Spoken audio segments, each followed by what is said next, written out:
Hi hello dear students, कैसे हैं आप लोग। उम्मीद करता हूं कि सब अच्छे होंगे। तो बच्चों, हम लोग क्लास 10th का मैथ कर रहे हैं, जिसमें एक्सरसाइज हमारी 4.2 है। और 4.2 एक्सरसाइज 4.2 का क्वेश्चन नंबर बच्चों है हमारा 4, जिसमें कह रहा है बच्चों, क्वेश्चन आपकी स्क्रीन के सामने है, जिसमें कह रहा है बच्चों कि दो क्रमागत धनात्मक पूर्णांक ज्ञात करने हैं, जिनके दो क्रमागत धनात्मक पूर्णांक ज्ञात करने हैं जिनके वर्गों का योग 365 हो। अब बच्चों, हमको यह समझना है कि क्रमागत धनात्मक पूर्णांक का क्या मतलब है। पूर्णांक की जब बात आती है तो पहले हम बात करते हैं कि पूर्णांक क्या है। पूर्णांक का मतलब बच्चों आप ऐसे समझ सकते हैं कि पूरा अंक।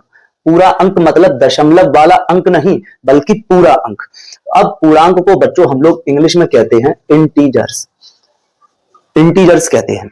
अब पूर्णांक बच्चों क्या होते हैं? 0, 1, 2, 3 डॉट डॉट डॉट।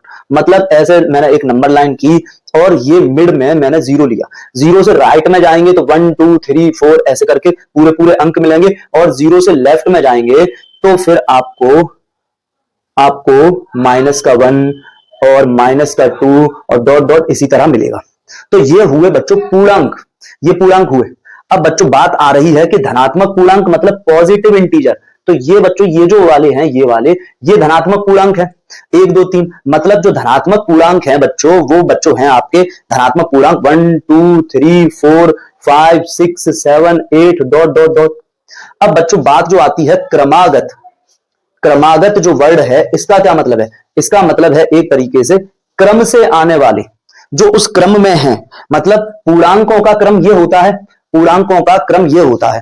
अब दो क्रमागत का मतलब क्या हो जाएगा कि दो के जस्ट बाद, तो जो दो के जस्ट बाद कितना हो रहा है? 3। दो क्रमागत पूर्णांक कोई से हमें दो लेने हैं, तो जैसे यहां पर ये 6, 6 के बाद अगला नंबर कौन आता है? 7। तो ये क्या हो गए? दो क्रमागत पूर्णांक हो गए। क्रमागत मतलब क्रम से, 6 के बाद वाला, 6 के जस्ट बाद वाला, 6 के अगले वाला, जस्ट 6 के अगले वाला। ये 6 के अगले में जो क्रम है वो क्रम से, ठीक है ना, उस क्रम में। तो ये होता है क्रमागत का मतलब। कोई से भी दो ले सकते हैं, 7 के बाद 8 जैसे, 7 के बाद 8। अब एक बात और आती है, यहां तक अगर बात समझ में आई, ये भी सब क्रम से ही लगे हुए हैं। तो मैं ये कहूं कि 1, तो 1 के बाद जो नंबर आएगा बच्चों वो होगा 1 प्लस 1। बात समझ में आ रही है? ये बात समझ में आ रही है बच्चों? तो बच्चों 1 प्लस 1 का मतलब ये क्या हो गया? 2। 2 के बाद जो अगला नंबर आएगा बच्चों वो कैसे आएगा? वो आएगा इस 2 में, अब हम ऐड कर देंगे 2 प्लस 1, 2 प्लस 1। तो बच्चों ये कितना हो जाएगा? 3। ये कितना हो जाएगा? 3। ये 1। अब बच्चों अगर हम 3 में 1 ऐड कर देंगे तो 3 प्लस 1, तो बच्चों अगला नंबर आ जाएगा 4। मतलब आप देख रहे हैं कि क्रमागत धनात्मक पूर्णांक जो होते हैं उसमें दोनों नंबर के बीच में, दो क्रमागत में, जैसे चाहे ये दो क्रमागत धनात्मक पूर्णांक हो, चाहे ये धनात्मक क्रमागत पूर्णांक हो, ठीक है, चाहे कोई से भी हो, चाहे बच्चों कोई से भी हो, उसमें खास बात क्या आ रही है? ठीक है, दो क्रमागत धनात्मक पूर्णांक में खास बात आ रही है कि जो अगला नंबर है वो पिछले नंबर से एक ज्यादा है। कोई से भी दो ले लें आप। आपने ले लिए 11 और 12, 11, 12। तो जो अगला नंबर है, बाद वाला नंबर है, वो पिछले वाले नंबर से एक ज्यादा है। मतलब 11 के बाद 12 को हम लिख सकते हैं 11 प्लस 1। 11 के बाद 12 को हम लिख सकते हैं 11 प्लस 1। अब बच्चों इसी तरह से अगर मैं ये कहूं कि हमारे दो क्रमागत पूर्णांक में से अगर मैंने एक x मान लिया, एक x, तो फिर अगला जो क्रमागत धनात्मक पूर्णांक होगा वो x प्लस 1 होगा। क्योंकि जो पूर्णांक होते हैं उसमें जब क्रमागत की बात आती है तो अगला नंबर पिछले वाले नंबर से एक ज्यादा होता है, अगला वाला नंबर पिछले वाले नंबर से एक ज्यादा होता है। दो क्रमागत धनात्मक पूर्णांक में जो बाद वाला नंबर होगा वो पिछले वाले से एक ज्यादा होगा, जाहिर सी बात है, ठीक है, जाहिर सी बात है। इसी तरीके से जो इसके बाद आएगा वो x प्लस 2 हो जाएगा, क्योंकि अब इसमें भी 1 ऐड करोगे तो x प्लस 2 हो जाएगा। इसके बाद जो इसके बाद वाला आएगा वो x प्लस 3 हो जाएगा। मतलब अब इसमें आपने 1 ऐड किया तो x प्लस 3 हो गया। तो बात आपको यह समझ में आ गई कि इंटीजर क्या है, पूर्णांक क्या है, क्रमागत का मतलब क्या है, और हम मानेंगे कैसे कोई भी दो क्रमागत धनात्मक पूर्णांक हम मानेंगे कैसे, ये आपके समझ में आया होगा बच्चों। तो बच्चों हम कैसे मानेंगे कि माना दो क्रमागत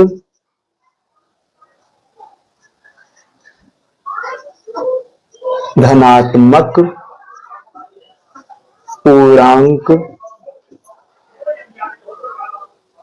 x और x प्लस 1 है। ठीक है, तो दो हमने माने कि क्रमागत धनात्मक पूर्णांक x और x प्लस 1 है। वो कह रहा है कि वो दो क्रमागत धनात्मक पूर्णांक ज्ञात करो जिनके वर्गों का योग, जिनके मतलब इनके ही वर्गों का योग, जिनके मतलब जो आपने दो क्रमागत धनात्मक पूर्णांक माने हैं उन्हीं के वर्गों का योग, उनके वर्गों का योग। तो बच्चों आप क्या करोगे, वर्ग करो, तो x का वर्ग करोगे x की पावर 2, फिर x प्लस 1 का वर्ग करो तो ये हो जाएगा, फिर इनका योग मतलब बीच में जोड़ लोगे। ठीक है, वो है कितना, वो है बच्चों बराबर 365 है बच्चों, 365 है बच्चों। अब बच्चों यहां पर जब हम x का स्क्वायर करेंगे, वर्ग करेंगे, तो बच्चों x स्क्वायर हो जाएगा, प्लस यहां पर बच्चों a प्लस b का होल स्क्वायर हो जाएगा। यहां पर ऐसा नहीं कर देना कि x का स्क्वायर प्लस 1 का स्क्वायर, बल्कि यहां पर a प्लस b का होल स्क्वायर लगेगा। a प्लस b का होल स्क्वायर बच्चों, a प्लस b का होल स्क्वायर बच्चों a की पावर 2 प्लस b की पावर 2, a का स्क्वायर प्लस b का square plus 2 into a into b, ये होना है। तो बच्चों यहां पर इस हिसाब से होगा x की पावर 2 प्लस 1 की power 2 plus 2 into x into 1 equals to 365। तो बच्चों एक्स स्क्वायर और एक्स स्क्वायर तो हो जाएगा बच्चों 2x स्क्वायर, और बच्चों ये प्लस का 1 का स्क्वायर करोगे, ये 1 के ऊपर स्क्वायर है, 1 का स्क्वायर करोगे तो 1 आएगा, और ये 2x हो जाएगा बच्चों इक्वल्स टू 365। अब बच्चों आप देखेंगे कि 2x स्क्वायर और फिर हम 2x लिखें, पहले x वाले, ठीक है, पहले x की पावर 2 फिर x की पावर 1। अब ये 365 को भी इधर ले आओ, तो प्लस का 1 और माइनस का 365। अब राइट हैंड साइड में बचेगा 0 क्योंकि सब कुछ लेफ्ट हैंड साइड में आ चुका है। तो बच्चों 2x स्क्वायर प्लस 2x, यहां बच्चों आप देखोगे कि प्लस का 1 और माइनस का 365। ठीक है, एक नंबर प्लस का है और एक नंबर माइनस का, तो बच्चों करना क्या है, करना है सब्ट्रैक्ट। सब्ट्रैक्ट करोगे तो 364 आएगा, साइन उसका लगाएंगे जो बड़ा है, बड़ा 365 है, उसका साइन माइनस है, तो बच्चों ये हो जाएगा माइनस का 364 इक्वल्स टू 0। यहां तक बच्चों बात समझ में आई होगी। अब बच्चों मैं आपसे ये कह रहा हूं, जैसे अगर बच्चों 10 बराबर 10 है, और बच्चों अगर मैं इधर भी 2 का डिवाइड करूं और इधर भी 2 का डिवाइड करूं, ठीक है ना, जब मैं दोनों तरफ 2 का डिवाइड करूं, इक्वल के लेफ्ट हैंड साइड में भी इक्वल के राइट हैंड साइड में भी, जब मैं दोनों तरफ 2 का डिवाइड करूं तो बच्चों जो आएगा वो फिर दोबारा से इक्वल आएगा। अगर 10 इक्वल्स टू 10 है और 10 में 2 का डिवाइड करूं और राइट हैंड साइड में भी 2 का डिवाइड करूं, लेफ्ट हैंड साइड में भी 2 का डिवाइड करूं, तो आएगा वो भी इक्वल ही होगा। इसी तरीके से इसी लॉजिक को बच्चों हम यहां भी यूज कर सकते हैं कि राइट हैंड साइड में भी 2 का डिवाइड करूं और लेफ्ट हैंड साइड में भी 2 का डिवाइड करूं, तो बच्चों जो आएगा वो अगेन इक्वल होगा। तो हमने मैथ का कोई रूल नहीं ब्रेक किया, हम ऐसा कर सकते हैं। और बच्चों ये हम अगर हमने भिन्न पढ़े हैं तो हम ये जानते हैं कि इस चीज को जैसे हम लिखते हैं 3/2 प्लस 7/2, तो हम लिख सकते हैं पूरे के अपॉन में एक बार 2 और 3 प्लस 7। अगर हम यहां से ऐसा लिख सकते हैं तो फिर हम यहां से वापस ऐसा भी लिख सकते हैं, मतलब सेपरेटली 2 का डिवाइड हम अलग अलग भी करा सकते हैं इस तरीके से, अपॉन में 2, अपॉन में यहां 2 और अपॉन में यहां 2। तो यहां जब बच्चों 2 का डिवाइड होगा, यहां 2 का डिवाइड होगा, यहां 2 का डिवाइड होगा और यहां 2 होगा, तो राइट हैंड साइड में तो 2 का डिवाइड करने से 0 आ जाएगा। इधर जब 2 का डिवाइड होगा तो बच्चों x की पावर 2 प्लस x बच्चों माइनस यहां जब 2 का डिवाइड करोगे तो बच्चों 2 1 जा 2 और 2 8 जा 16 और 2 2 जा 4। ये बच्चों बात समझ में आई? बात बच्चों आप लोगों को इतना समझ आ गया तो काम ही हमारा हो गया।